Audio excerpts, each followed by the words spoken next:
Thursday morning, I was the one that hauled the trailer full of tents and stuff that we originally were going to set up here at Parliament Hill, and had to take them over to a different location. So yeah, I've been here since Thursday morning, went home in between for one night, and yeah, I'm here to stay for as long as I need to.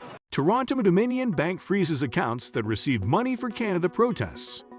A representative for Toronto Dominion Bank claimed on Saturday that the bank has frozen two personal bank accounts in which 1.4 million Canadian dollars have been deposited to support demonstrators protesting the Canadian government's pandemic measures. My name is Wade and welcome to the Business Snap channel. The protests, called the Freedom Convoy, by Canadian truckers who reject a mandatory vaccination for cross-border drivers as well as other pandemic restrictions, are already in their third week. They have clogged the capital of Ottawa and closed border crossings between the United States and Canada, causing trade between the two countries to suffer. Protesters blocking a major bridge connecting Canada and the United States were cleared by Canadian police early Saturday.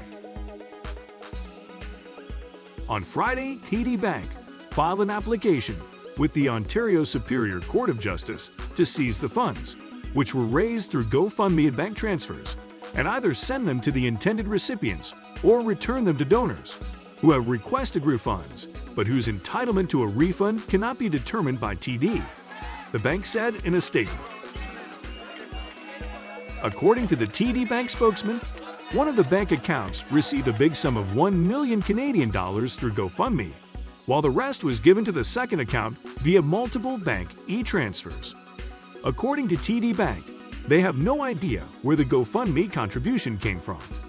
On February 4, GoFundMe removed the Protest Convoy's fundraising website when it hit $10 million, causing most protesters to shift to Boston-based GiveSendGo.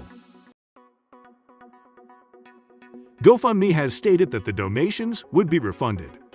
On Thursday, the Ontario Superior Court ordered GiveSendGo to freeze all monies sent in support of the protest.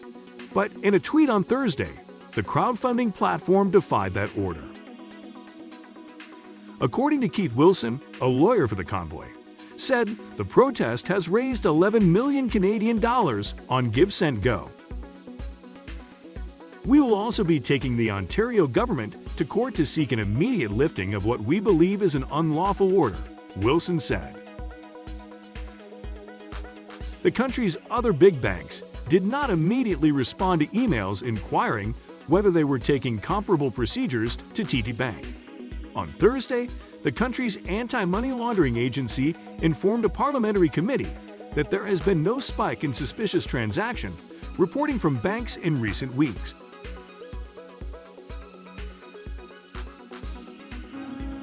Thursday morning, I was the one that hauled the trailer full of tents and stuff that we originally were going to set up here at Parliament Hill, and had to take them over to a different location. So yeah, I've been here since Thursday morning, went home in between for one night, and yeah, I'm here to stay for as long as I need to.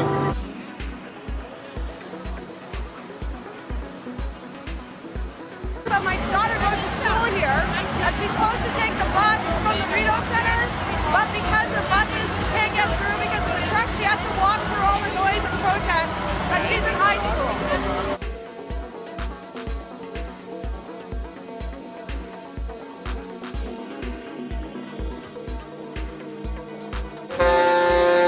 I don't disagree or agree with the protest, just be quieter.